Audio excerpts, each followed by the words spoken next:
Qu'est-ce qu'affirment les chrétiens lorsqu'ils donnent à Jésus le titre messianique de Christ? Soit nous élaborons nous-mêmes l'affirmation, soit nous reprenons une réponse déjà formulée par la réflexion théologique, soit nous nous tournons vers l'énoncé autorisé dans les enseignements. Quoi qu'il en soit, nous commençons en identifiant ce que croient les chrétiens à propos de Jésus-Christ. En nous laissant conduire par l'évangile de Marc, nous sommes invités à partir d'un tout autre type de question. Dans quelle expérience les chrétiens se tiennent-ils comme communauté croyante lorsqu'ils disent de Jésus qu'il est le Christ Seigneur?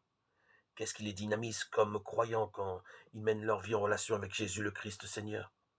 Dans quel mouvement se sentent-ils pris comme peuple rassemblé lorsqu'ensemble ils prient par Jésus le Christ notre Seigneur? Tant que nous ne nous obligerons pas à poser la question de notre responsabilité en ces termes-là, je pense que nous échapperons malheureusement pas à l'héritage didactique qui plombe notre pratique.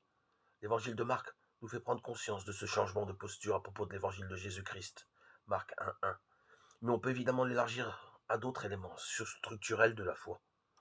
Prenons le regard que la foi porte sur Dieu le Père. Je choisis cet exemple parce que sur lui se cristallise fortement le malaise didactique. Comment enseigner encore que Dieu est Père lorsque des enfants n'ont pas de Père, disent avoir plusieurs pères, ont un Père qui n'en est pas un? Et si nous commencions par nous demander dans quelle relation avec Dieu sommes-nous pris lorsque nous appelons Dieu Père? Dans quelle expérience les chrétiens se tiennent-ils comme croyants lorsqu'ils disent à Dieu notre Père?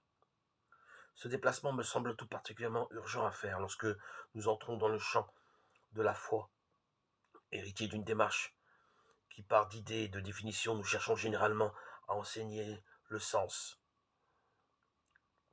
des enseignements. Et si nous partions de la question, que nous arrive-t-il comme communauté croyante lorsque